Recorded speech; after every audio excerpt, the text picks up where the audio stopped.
Hey, welcome to Worthy Mother Podcast. Today we are getting into the nuances of healing trauma while parenting. Obviously, healing trauma is not necessarily a simple or easy process, and doing so while raising kids can be particularly challenging, especially with the complications that trauma can actually bring to our parenting, right? There's so many factors to how that all might tie into just making things harder. And so I'm really excited to just kind of get into that a little bit, expose some of what has to happen when you are raising children and healing trauma. Welcome to Worthy Mother Podcast. I'm your host, Emily Hardy, a mom of two on a mission to help moms everywhere feel less alone. This is not a parenting podcast. Instead, it's a space for pushing back against societal expectations of perfection and embracing self-compassion in your motherhood journey. Let's get into it. Joining us for this conversation is Asia Rutledge. She is a self-alignment and trauma care practitioner who helps women reconnect with themselves through wellness and trauma healing. Asia, I'm really happy to have you here, and I think this is going to be a really impactful conversation for listeners. Can you just tell us about yourself and what you do in your own words? Sure. First, thank you for having me. I'm excited to be here. I'm a trauma care practitioner and I've moved into coming from the example of self-alignment because trauma is a great disruptor from the self. And so the journey of healing the trauma is really a journey back to reconnecting with yourself and therefore really aligning to what it is you want to be doing, feeling, experiencing in the world, because there are many, many, especially women in the world that are living lives that's not aligned with what they want to be doing. So that's kind of how I summarize it. And I'm super excited to help women get back into self-alignment because it just changes everything. Yeah, I think that term alignment, self-alignment can feel a little bit woo to some people, but really at the core of it, it's being able to live and act as yourself. And when you're kind of pulled away from that, which trauma obviously does, right? It pulls you away from the core of who you are. The impacts of that are huge. And so getting back to that place and just reflecting for a moment on the impacts of that then on parenting, right? If you are Right. parenting from a place of trauma rather than parenting from the place of alignment in your own values and what you believe about what it means to raise a child in this world. Exactly. Because I'm not a woo-woo person. I will Yeah. tell you that. I need the science to back it up. I'm not woo-woo. And so it's exactly what you said. Alignment is just actually getting back into alignment with who you are, what you want, what's important to you, what are your needs. And so you're literally in alignment, right? Like you said, that impacts your parenting in so many ways that you don't even know. Like half the time we don't know we're out of alignment because we have been moving in this way for a lot of us from childhood, right? We had to learn Yeah. these skills to cope in childhood, and we think they're part of our personality. We think they're just our temper, whatever these things are, we think they're ingrained in us, and we don't understand that these were skills that we put in place to survive in certain environments, and they can change.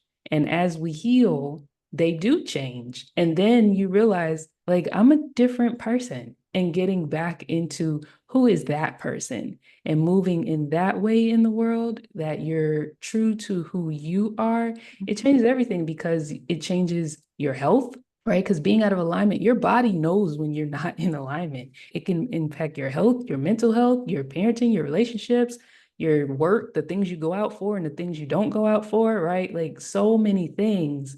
And it's not ingrained in us. It's just what we learned. And there's an opportunity for us to heal it and change and grow. And I say self-alignment because I feel once you learn what it feels like to get back in alignment with yourself and understand what that feels like to move in the world in that way, you can start to sense when you start to get out of alignment again. And then you can pull yourself back into alignment, right? And that's important for you to be happy, for you to feel energized, for you to feel motivated, right? Like all these things play into, are we being our true authentic selves, or are we just operating out of what other people expect or told us, or all these other things that pour into the way that we grow up, right?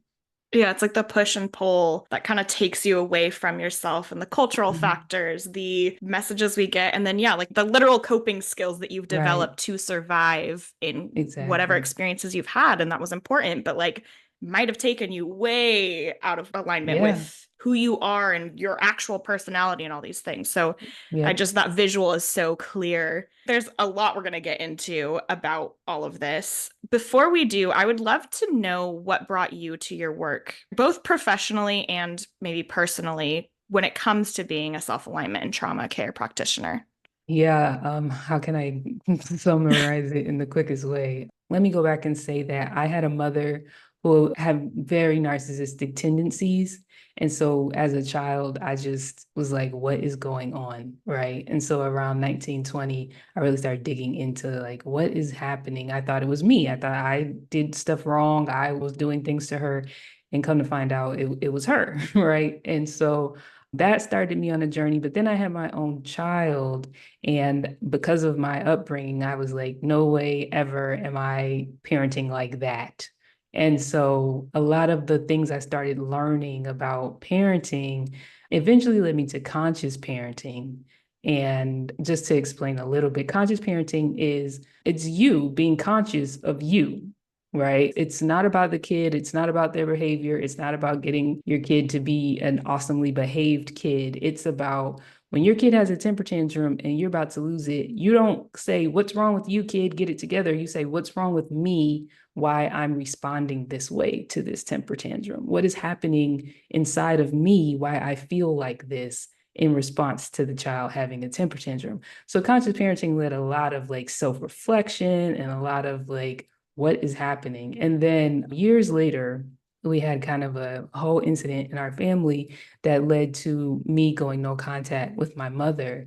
And then that led into like a literal, I got physically sick. I got like chronic fatigue, insomnia, all these things. And the doctors kept telling me nothing was wrong. They kept saying all my blood work was good and I'm great. Should come back in a year. And I'm like, are you kidding me? And so me digging into what is actually going on led into me being in a perpetual state of fight or flight, and my body just didn't feel safe to sleep and it just couldn't do the functions it was supposed to be doing. And so that led me into trauma to fully understand what happens with trauma because I need to heal. I can't live like this.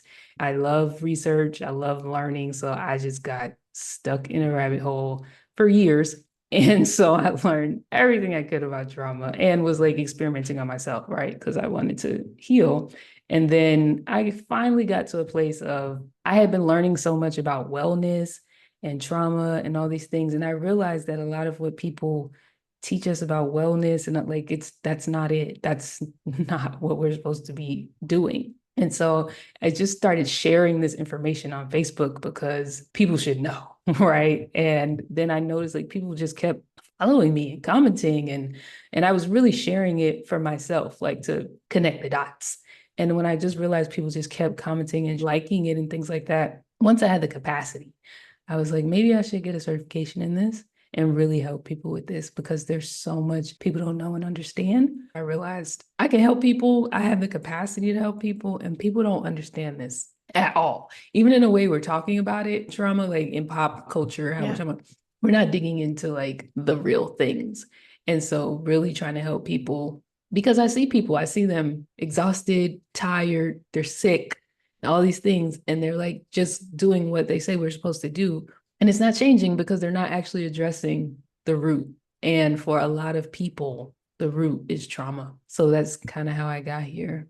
Something that comes up when I'm having conversations with mothers, a lot more than I would have anticipated before sitting down and having many conversations with mothers, is how motherhood often is kind of a doorway into self reflection. And it makes so much sense. I mean, just the way you described it with looking towards conscious parenting and conscious parenting being about self awareness and understanding your reactions, why you're doing certain things. And that opens a whole other can of worms of like, oh, I'm coping with this with some skill that I learned as a teenager when I was dealing with my own mom or whatever it is, right? For Mm-hmm. everybody, it's different, but Mm-hmm. it's such a beautiful thing when we can look at the fact that we are raising children and, helping them along that growth path of going from being a baby to a kid to a teenager. Like that's beautiful, while we're also allowing space for our own growth. And I think that's just a really powerful little piece I want to take out of there, because for any mom listening, sometimes it can feel like everything we do has to be about our kids. And, that's Yeah. the whole point. And it's like, well, let's think about that for a moment. We Hmm. have a lot of growth that we can do, and that can happen alongside our child. And that can kind of help us in that journey to see the areas that we need to heal. So, really powerful the way you've explained the impact of trauma and how that can kind of compound and cause other problems that may continue with the cycles of trauma. It's impactful to hear the way you laid that out. Thank you. Also, I'm what you said is literally the foundation of this conversation, right? mhm. It's literally the foundation of why I'm here talking to you today. Because the thing about when you have your own trauma and you realize as you have a kid, like, oh my God, I have a lot of trauma, it is a parallel growing together. It can't be anything else, because for you to really get your child where you want to get your child, you have to grow. You're not going to get your child there if you're not growing in the way that you need to grow. And it really is like a parallel thing, because wherever your like initial core wounds or what have you happen, you were probably 5, 10, 15, and emotionally, many people are still in that space. I would say all the time when my son hit puberty, I would say, yeah, it's like an 11-year-old arguing with a 16-year-old, because I'm the 16-year-old. And I would see it. I would see Yeah. myself and I could hear it. I could see it, but I couldn't stop it at that time. Right. So I'm like, yeah, we're just two kids in here, just like going at it, you know? And it's literally like growing that 16-year-old up and saying, I'm an adult now and I can handle this. We are physically adults, but many of us are not operating as adults. I hear people all the time. Many people don't feel like adults. They say it. And I used to say that. I don't feel like an adult. I don't feel like I'm like still 20, you know? And you say it like it's like no big deal. I thought everybody felt like that until when I healed, I'm like, no, I'm an adult. Like, I don't know what you're talking about. Right. And I didn't realize that was like a key part of like the trauma, how you feel. You feel like a kid. You feel like you're cosplaying adulthood, right? And there's a difference. So you have to grow that person up at the same time that you're raising a kid. And it happens at the same time. And it's the greatest gift. And I lie to no one, the hardest thing you will ever do. Because how unfair that you have to grow up at the same time that you're trying to raise a kid. You should have already been able to grow up, right? And so that takes a lot. There's so much in there. I know we're going to get into in this conversation kind of the cycles and the intergenerational trauma that can happen. But I think there's an important piece there of it being hard, and it being particularly hard to continue that growth and healing, or even start that growth and healing when you have kids to parent.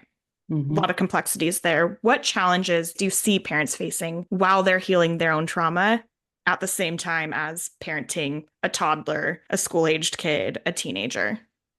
I would say like the example I just gave, right? Many people, we literally are like stuck at an age. Yeah. And like I can pinpoint my mom's age because every time things happen, that's how old she acts, right? And so many of us are stuck at a certain age. Something happened, we got stunted at that age. And so the biggest part is not reacting from that age, right? Because that's what we do. So learning how not to react to things from that place. Another thing would be really understanding the way you feel and the behaviors and everything. It's so easy to be like, this kid doesn't listen. He never does any, it's not about him. It's about you. And a lot of people get stuck there because we have a lot of yucky perceptions around children and childism and all this kind of stuff. And, people get very stuck in the, he needs to be respectful. He needs to do this thing. And that is like an out for them to say, what's going on within me? And to shift that mindset about the kid's just being a kid. This is what kids do. That leads me into another thing. And people really don't like to talk about this is the feelings that when you are doing this work that come up that you might feel jealous of your child. You might feel resentful towards your child. You might feel these things because your child is experiencing things you never got to experience. you never got to feel safe at home, or you never had somebody support you or advocate for you when something wasn't going right. And even though you feel good being able to do this for your child, you are also aware that nobody did this for me. That's not fair. And this didn't feel good. The feelings, it's a natural thing, like to project it to someone, right? And your child is the one who's getting the benefit. And so it's not that you necessarily take it out on the child, but you feel it.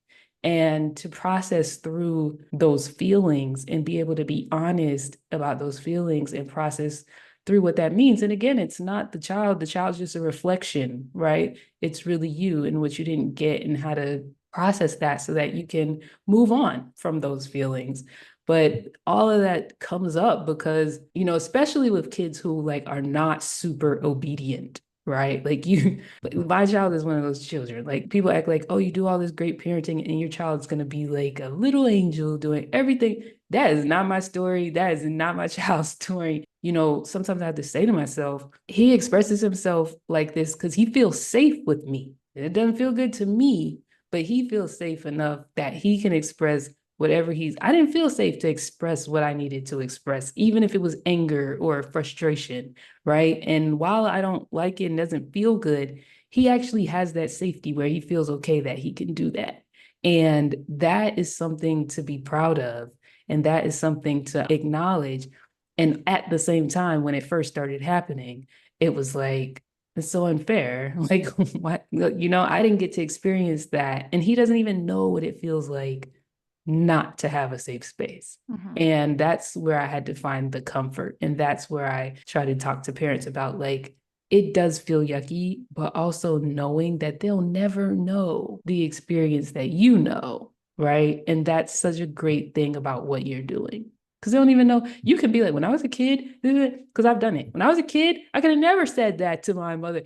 And he has no idea. Like, he can't even make it make sense. He doesn't know what I'm talking about. He has no idea. And that part, I'm like, that's great, right? Like, that's great that he can't make it make sense because he doesn't have an inkling of what that means.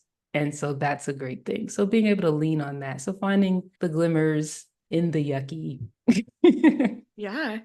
I mean, there's so much coming forward for me from that. And I think the biggest thing is just you naming out loud experiences people very likely have and may not even like want to confront in their brain to Mhm. realize, oh, I feel jealous of my child getting this or resentful even or whatever the feelings are because of how icky and guilt-inducing and shameful that is. But it also makes sense, and it's okay to experience those things and also to then hold it with the fact that it's a good thing and it's what you want. You want your child to have that space. That's, I don't want to say the whole point because there's more to it than that. There's, Right. the fact that we deserve to like be healed and all of that. But there also is the like, yes, I don't want to pass on these traumas to my child. Yeah. And that's going to look then like them having a different upbringing Mm-hmm. A different and experience. exactly, and not being able to relate to the experiences that the generation before had. And I think there's also something in there just with how our cultural narratives contribute to a lot of this Oh in yeah. it's so intertwined. It's so important to acknowledge how changes are happening generationally and individually, right? Like Mm-hmm. it's happening within families. But Mm-hmm. if you look at like an entire generation of people, there are changes happening. We're having these conversations to an extent. And I think, Gen Alpha is being raised differently than Yeah. previous generations. It's complex. There's a It's lot of very complex. complexity. And Mm-hmm. it's important to acknowledge that. It's important to acknowledge that, like, we exist in this context and we're raising children in this context that may tell us that they're supposed to be obedient. And if they're not, we're doing something wrong, even if we might be making progress to doing parenthood more like we would like to do parenthood, more in that alignment space. And Yeah. so it's just, there's a lot to it. There's a lot to it. And even, when you were talking, it made me think of, you want to talk about complexities, right? Especially when we're talking about healing your own as you're parenting, you might come up against your parents thinking that what are you doing? Like, Mhm. it's going to be such a soft kid. They're not going to know how to do anything. Like, look at the things you're doing. Like, this is not how you raise a kid. And depending on where you are, you might not have the inner, foundation to speak up and advocate with your parent on what you're doing. And so that creates some old dynamics, right? Or you do speak up, but that still creates a dynamic because now it's this tension and all these things. In the meantime, you're still trying to raise your kid. You probably want your kid to have a relationship with your grandparents, right? Like it's all these things playing. And like you said, it's nuanced and it's complex. And I think there has to be a clear why and a clear what so that you're able to, like, no matter how many bumps come along, you can keep moving forward. Because otherwise, it's so easy to get pulled into all these narratives and bumps and things people think and all this stuff, especially healing trauma, because we have believed what other people have told us about ourselves. So if somebody is saying, your kid's gonna be ruined. Like you're not even making them tough. You're not doing, you might just switch your whole thing, right? Because you want to be accepted or you finally want to feel loved or whatever that thing is. And that's not helping. And that's not what you actually want to do. And so being able to manage this over here, yet maintain over here, and then process it all in here is a lot. It is a lot. And I definitely want to move into thinking about like strategies to make it Mhm. feel a little bit more like, okay, yes, it's a lot. How can we move forward? Before we do, I think adding in one more kind of complexity to the conversation, something that you talk about is intergenerational trauma and Mhm. even epigenetics and how that can Mhm. play a role. And I think it's important while we're laying it all out there of why this can be so complex to talk about that. So can you just share like how that plays into trauma and healing trauma? So, intergenerational trauma, it's so interesting. When I was younger, I had a friend. We both lived with our mothers and our grandmothers. And I lived with my mother and my grandmother, and she lived with her mother, her grandmother, her great grandmother. And I'm like the time frame, I'm like, how is her great grandmother still alive? Right. And then she had an aunt who was like the youngest sister. So she was really young. She was closer to our age than her mother's age. And as she like hit high teenage years, she got pregnant. And then she like kept having babies. And I realized like their generations were so shrunk because they would have babies so young. And that wasn't what was happening in my family. And then when we talked, I realized like this was a cycle in her family. And it's so interesting because we'll think we're having our own experience and this hasn't happened to anybody else if you have a family who doesn't talk, or you realize your mother had this too, but you don't realize how far back it goes and how much of a cycle it is, right? And sometimes things will skip you and then go to the next generation. So you might see something that your mother did or experienced in your child, but that hasn't happened for you, right? And so it's so interesting because trauma does change your brain and it does change your DNA. And then we have to also consider that as women, when your grandmother has an egg, it's your mother and you, right? So Wild. whatever experience your grandmother is experiencing, you're in her body at that time. And so whatever changes and things are occurring in her body, it's impacting you too. And so like if when you think about that, that's mind blowing. Like I used to just think about what happened to my mom. Now I have to think about what happened to my grandmother, right? Like, and understanding her experiences because I was literally in her body when she was experiencing these things and it was altering her DNA. And so when it was altering her DNA, that altered my mother's, which then, and so you pull these things over. Now, that's what the study of epigenetics is. It's studying the changes of DNA and how these traumas and outputs show up through a familial line. And the good part about what we have learned about epigenetics is really they were studying it initially around health, right? Because they used to tell us if your grandmother had high blood pressure, you're going to have high blood pressure, period. And what they learned through epigenetics is you're more prone, you have more, I call them light switches. So you'll have more light switches towards high blood pressure, but depending on how you live, depending on what you heal, depending on how you create or remove stress in your body, you can turn the light switch off. So it's not an automatic, I'm going to have high blood pressure too. And so we were looking at it for medical, but it's also in trauma. There's several studies now that have proven that this happens. It was super interesting. I'll give you a personal example. When I was starting to really expand into like, this is familial. And I used to struggle, well, it's still a work in progress, struggle with holding joy. And I was doing this, they call them family systems constellations. So I was doing this family system constellation and I brought up joy. And I was like, I know I struggle with joy. And because a lot of time we think it's just me, right? And it's really a bigger picture. So I went through this whole thing and they draw out these pictures or they use these icons and tools and things. And where I got to was, oh, my grandfather was a joy killer. That's literally what I said. My grandfather was a joy killer. There was like a thing that played out with my grandmother and a thing that played out with my mom and her sibling. And I'm like, oh, whoever he was around, he just kind of killed their joy.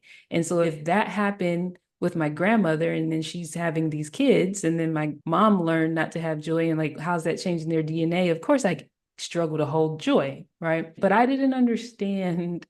I remember like stories where my mom would say, like, I wanted to dance and he wouldn't let me dance. Like just these really general things. And so I didn't think it was like that deep.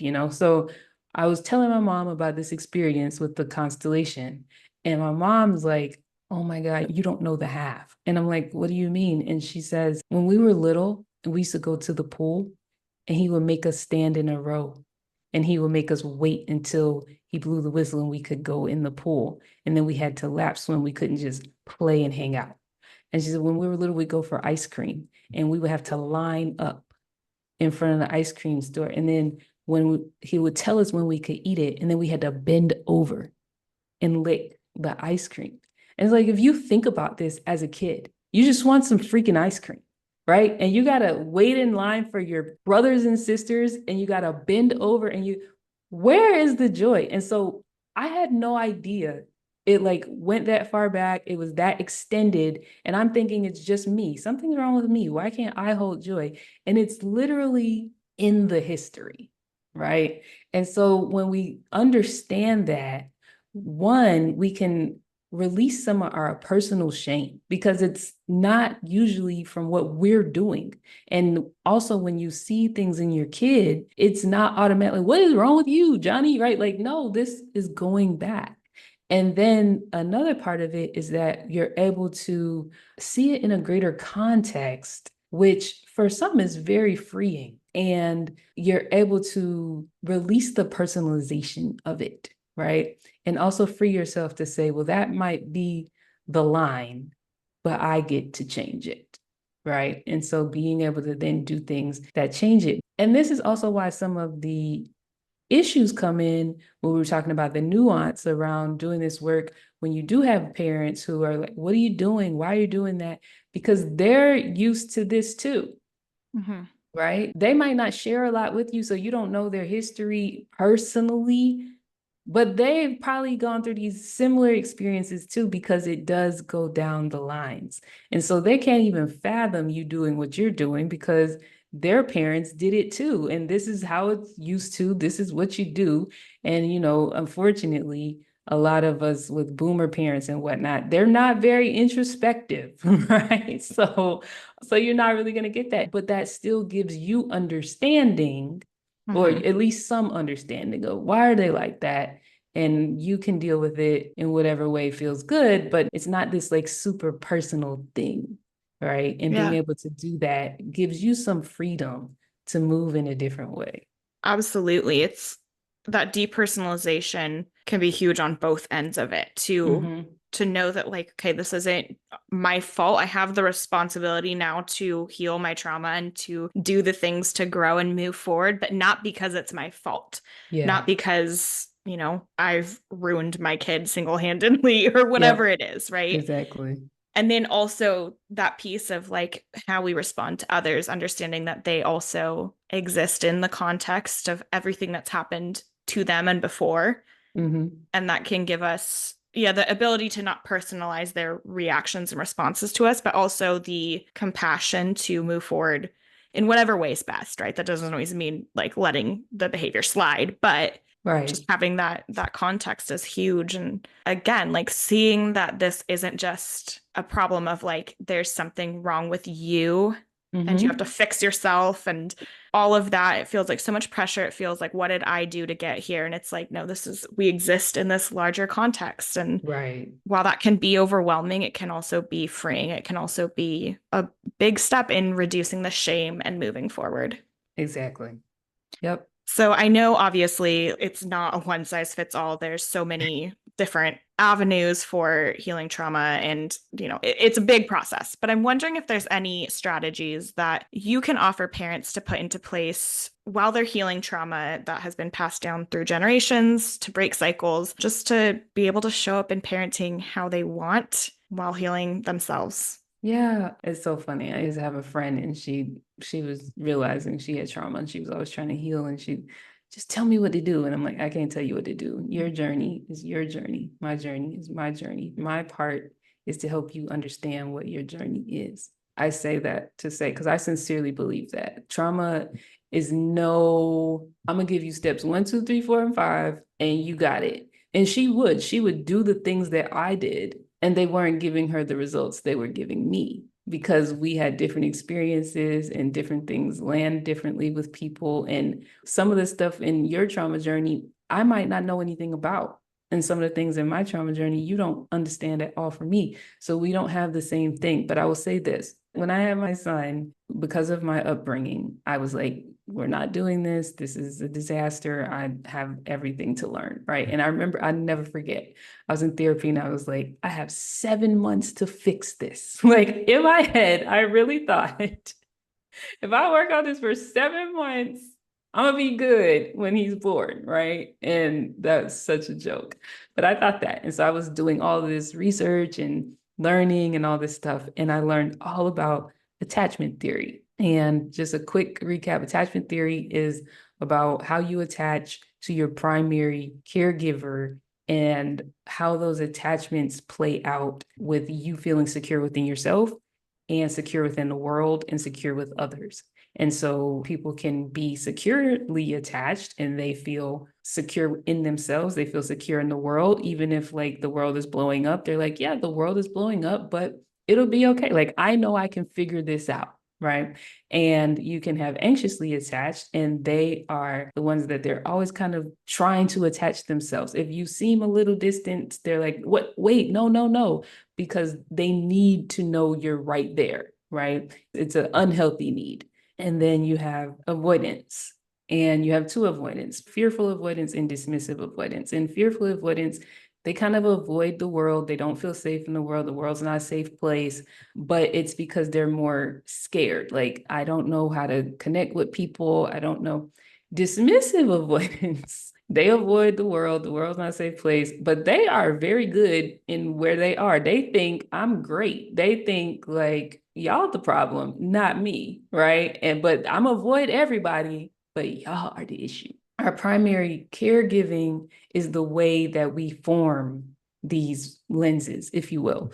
And so I was very aware of attachment parenting. So I did all the things to do attachment parenting, all the things. And I'm saying that on purpose. And when my son was about 10, 11, I had done so much work. I had learned so much. I told you I was doing conscious parenting. So I was saying all the right things, doing all the right things. And I remember having these conversations that I'm exhausted. Like, I don't think it should take this much energy for me to have this kind of conversation with my son. Like, I'm being calm, I'm saying it in the right way, I'm collaborating with him, but I am drained after this conversation. And I started getting into somatic therapy. And what I learned was on the outside, I was cool as a cucumber. And on the inside, my nervous system was on fire like a furnace. And that's why it was so exhausting, because I was going against what was actually happening inside. I looked like I was doing the things, but I wasn't doing the things. And the reason this is so important is because nervous systems talk to nervous systems. Mm-hmm. So even when you think you're calm, your child's nervous system is saying, you're not calm, you're chaotic. And so I'm going to be chaotic too. And you're like, why is this kid chaotic? I'm calm as a cucumber, but you're not. Your nervous system is screaming. And so one of the things that I tell people is we have got to work on your nervous system and being able to create safety within it and be able to regulate it. Because, like I said, nervous systems talk to nervous systems, and your child totally knows what's going on, even if you're doing all the right things, quote unquote, right? And so that is critically important nervous system work. I just, without a doubt, it has to be done, because just you not doing anything different with your child and you working on your nervous system will change so much. Like if you just leave your kid alone and do what y'all normally do, but you work on your nerves, so much will change. Like I promise you. And then the other thing that I say is very important is self-compassion work, because in trauma, so many of us don't have self-compassion. We don't know what that looks like. It wasn't extended to us. And so at the same time, because it wasn't extended to us, we don't extend it out well. Mm-hmm. And so being able to learn how to talk to ourselves, learn how to communicate with ourselves in a way that is like, it's all right that you did that. Like we're learning. It's not a big deal. We'll just fix it and move on, versus why did you do that? You knew better. You should have never done anything like that, right? And being able to do that, because when you do that with you, you are then able to extend it out. And I think that's the biggest misconception that people have around healing and working with your children, is they think it's all these things you have to do with your kids. It's actually all the things you need to do with you. And everything that you do with you is going to extend out. It's like you're the sun, and the rays of sunlight will change them, right? And so if you work on your own self-compassion, you work on your nervous system, it's going to change everything, even if you have not literally purposely done anything different with them. And then another quick thing I tell people is, people say, well, how am I supposed to do all this? And then my kids, they're looking for me to do a thing, and I don't know what to tell them. I'm trying to figure it out for myself. And I say, bring them into it. I always told my son, you know what? I don't have a clue, but let's figure it out together. This is what we're going to do. Why don't we try this? We should do these things. 2-week trials. I said, why don't we try this for 2 weeks? Let's see how it goes. And it wasn't always him. It was me sometimes, and I'd have check-ins with him. Hey, I'm going to check in with you every Friday, and you tell me how I did. And we'll see if we need to extend the trial, or if this is just how we're going to do it. And I brought him into it. I wasn't trying to heal in hiding. He didn't know I was healing, but it wasn't like I'm doing this thing over here and over here I'm parenting. It was like a collective. I was honest. I don't know, buddy. I'm not sure. Like I never forget. He told me one time, you yelled too much. And I was like, oh gosh. And I know why I yelled. My mother yelled. My mother yelled at me. She was a yeller. She was a rager. And I knew I yelled too much, but now he said it to me, right? And so I said to him, I know. And you know what? I don't know what to do about it, but it's important to you. And so it's important to me. So I'm going to figure it out. But I need you to help me. I need you to tell me on Fridays how I did this week. And kids will be honest. So here's the other thing I'm going to tell you. If your nervous system is not regulated and you can't take an honest kid, don't set them up for disappointment, because they're going to tell you sucked. You sucked this week. You yelled at me at this time and yelled at me at that time. And you said you was going to do better and you didn't. Right. And if you can't take that, don't set your kid up for that, because you have to be able to take it, because you asked them to come in and help you. And so I say, bring your children into it. Be honest, right? One thing, my kid, he doesn't know that I know everything, but he knows I will figure out anything. And that's all I need him to know. I can figure anything out. Make it a collective conversation, because also this is how they learn. Mm-hmm. They learn you're not perfect. Nobody's perfect. People are trying to figure out so many things. These are the steps to how you figure out things. You try things out, you might fail, right? All of these things. When you having a conversation with your mother and it's going left and you're shutting down and you don't even realize you're shutting down because it's so natural to you that you're moving into your 5-year-old person who doesn't say anything and they huddle over, your kid sees that. they're not blind to it. And so when you're having a conversation about, me and grandma, sometimes things can be really rough with us, then it makes sense to them. They're like, oh, that's what's up. Right. And instead of denying and trying to be like, no, grandma is great. Grandma is everything. And they see you like, you don't even act like this. Why you always act like this with grandma? I always talk about a scene in This Is Us. I love This Is Us. It was like they were supposed to be going to Thanksgiving and Rebecca was like acting all crazy. And they were like, I hate going to grandma's house. And she was like, yeah, because, she kind of put it on her mom. And they were like, no, it's you. You act so funny when we're at grandma's house. Like you never act like that. Hate how you are when you go to grandma's house. And they just innocently, saying what they say. The kids see it. Mm-hmm. And so being able to, you don't got to tell them everything. Like I'm very clear on we don't share all the things we don't, right? We're not dumping on the kids, but being honest around you don't know a thing. I'm trying to learn something new. This is the dynamic. This is why we don't really go to grandma's house anymore, right? And being honest about those things so they are in the loop. They are learning the skills you're learning at the same time and they are aware. It is nothing worse than like being in a family, seeing a thing and people acting like the thing isn't the thing. Like you want to not create more trauma, don't act like the thing isn't the thing. Okay. Because everybody knows it is. So I know those aren't like quick 1, 2, 3 things, but those are some priorities Mm-hmm. to work on. In nervous system work, the thing that I would say about that, I actually have a start-stop guide. And it can get really intricate, but it can also be really simple. They can be really simple things like stop watching horror movies. Like if you have a dysregulated nervous system, you are just adding to that by watching these horror movies, right? So just cut that out for a little bit.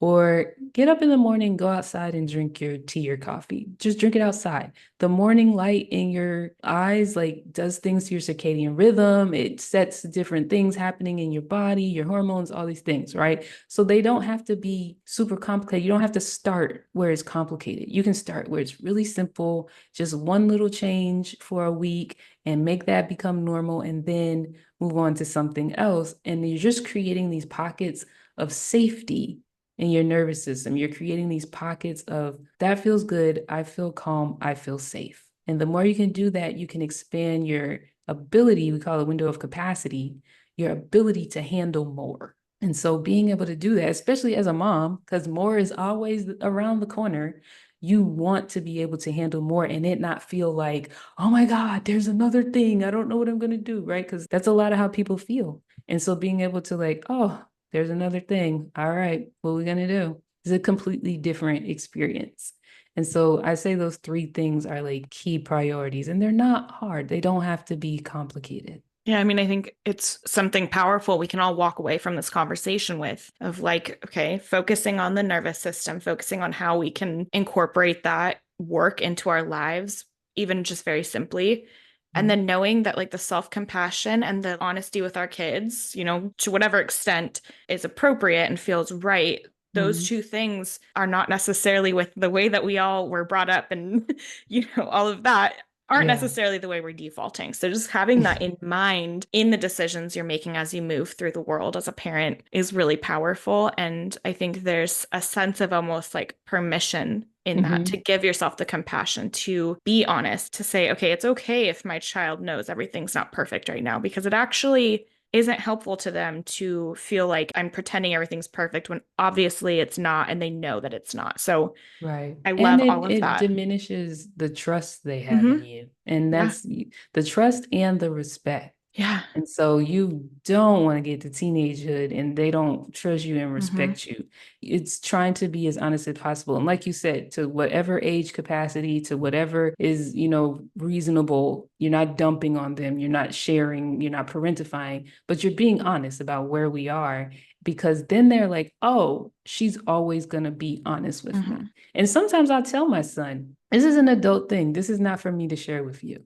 And I'll Yeah. just say that you're a child and you should get to be a child. This is not something for me to share with you. And I'll say that because sometimes people, why are you doing, why don't you just tell me Yeah. that it's not for you? And that's okay. And so sometimes you have to just say it up front, right? So being able to do that, but you want to have that trust and that respect because many, many things I think about with me when I was a kid with my mom, I did not have the trust or respect. And it was because she wasn't lying. She just was never telling me anything.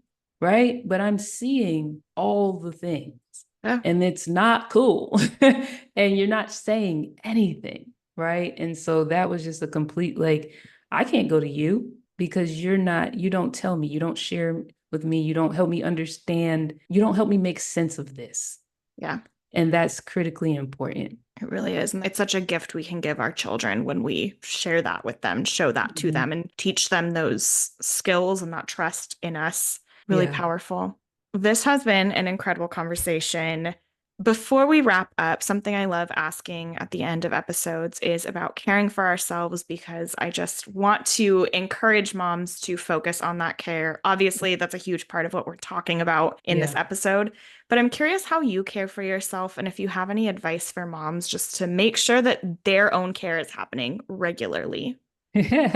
Something I really, really learned when I got sick was that I thought I was like really developed with my boundaries and I was, except for my kid. And so I think there's a lot of moms who, oh, I got boundaries. With work, I have boundaries, this and that. But then with our kids, we just kind of let it slide because we're moms and we think, oh, well, I need to do this or I need to do that. And no, actually, they can do it. And you get to have quiet time and you get to have private time and all this stuff, right? So, something that I personally do, I take a walk every day. I just go in the morning and I take a walk. And sometimes, depending on what my days look like, it's like a 20-minute walk. And sometimes it's an hour and a half. And my son knows, don't even try to make me do anything else when I'm around this walk. Don't interrupt me about anything else. That's my time, right? And so being able to just take time for yourself, even if it's 5 minutes, right? Sometimes I would lay on my bed and just take 5 minutes and do body scans. You can't come in for the next 10 minutes. This is what I'm doing. You and the dog have to go, right? And just being able to take time for yourself because so much of just how we're raised as women and then when we have kids is pouring out, pouring out, pouring out, and we're not caring for ourselves, and that is exhausting, and you can't keep taking care of people when you're drained. And so being able to stop and say, okay, here's a boundary, this is what I do no matter what's happening. And I used to tell my son, unless the house is on fire, there is no reason to interrupt me. And I mean that, right? And so that's how extreme, this is what I mean. And so he knows now, she's going for a walk, she's doing this thing. But it's so important because the boundaries with the kids, I don't know, it's so different. And it happens so slyly, right? Like I remember telling my friend one time, yeah, like I'd be in the car and I'm listening to my music. And then my son's like, oh, can I listen to, whatever, whatever. And I'm like, sure. And then I realized 3 months down the road, I'm never listening to anything I want to listen to, right? It could be so simple